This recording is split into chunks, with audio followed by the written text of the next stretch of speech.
everyone, this is Daisy and welcome to my channel. Please do not forget to like, share, and subscribe. For today's video, ipapakita ko sa inyo yung hairy succulent na na-unbox natin sa third unboxing video natin. So, eto na siya. Diba kasi nga, nung pinat ko siya, the next day, umulan nung gabi. So, nabasa siya ng ulan. So, noong una, nag-mushy lips lang siya. And then, tinanggal natin yung mushy lips. And then, when I tried to hold yung stem niya, matigas pa naman. So, pinabayaan ko lang muna. But, unfortunately, as nakikita natin ngayon, black na yung mga lips niya. So, madali na siyang matanggal. So, I guess, talagang hindi na siya makakasurvive. Ayan, bunutin natin. So, matigas naman yung stem. So, kaya lang wala nang natirang lips since wala pa rin siyang root. Ayan.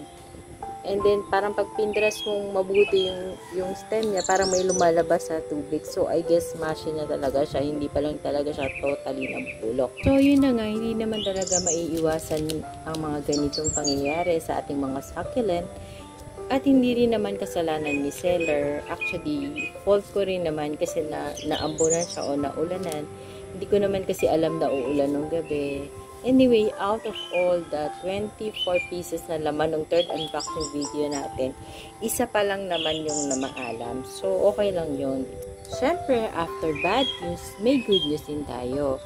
So, etong succulent nito is galing sa second unboxing video natin. So, karerepat ko lang siya actually 2 days pa lang. Pero, may flower bud na siya nung pinadala ni seller. Pero, hindi ko in-expect na bubukas siya kasi wala pa siyang roots. And so, nabasa din to ng ulan.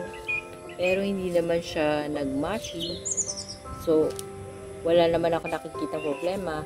And as you can see, nag-start na mag-bloom yung tatlong flower. So, it's a yellow flower and it's so cute. So, let's see kung bubuka pa siya ng mas bloom the next day. So, after next day, nag-bloom na nga siya. Ayan o, nag-full bloom siya. Ang ganda rin. Kaya lang parang medyo lanta na yung pagka-full bloom niya. Kasi dito, may afternoon sun siya. So, supposed to be, ang mga new potted na succulent, hindi dapat naaarawan. Dapat bright shaded area lang. Kaya lang wala talaga ako mapaglagyan sa kanila kundi dito lang sa garage. Sa garage kasi, yung kalahati ng garage namin is nakakakuha ng morning sun. Yung kalahati is afternoon sun. Unfortunately, eto, nasa may afternoon sun siya.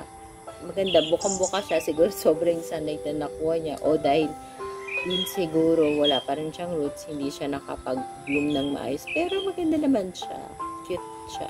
So, 3 flowers yun. Tapos parang may isa pa siyang pabuka. May isa pang flower bud na aabangan tayo. So, sana magka-root na siya.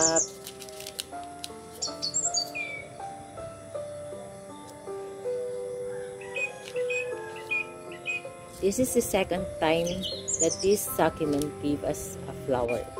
So, dati ang binigay nito ay 1 flower din. 3 flower pa yun. And then, naunang nag-bloom yung isa. And then, sumunod yung dalawa.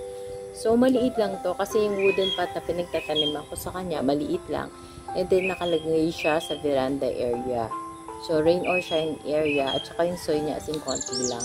So, you can see parang dehydrated na yung succulent dito. Pero, nag-bloom pa rin yung flower niya. So, that's all for today's video, guys. I hope you like my sharing for today. It's a sad news and a happy one too. So, thank you for watching. Please do not forget to subscribe and share my video to your family, friends, and relatives. Bye for now. God bless us all.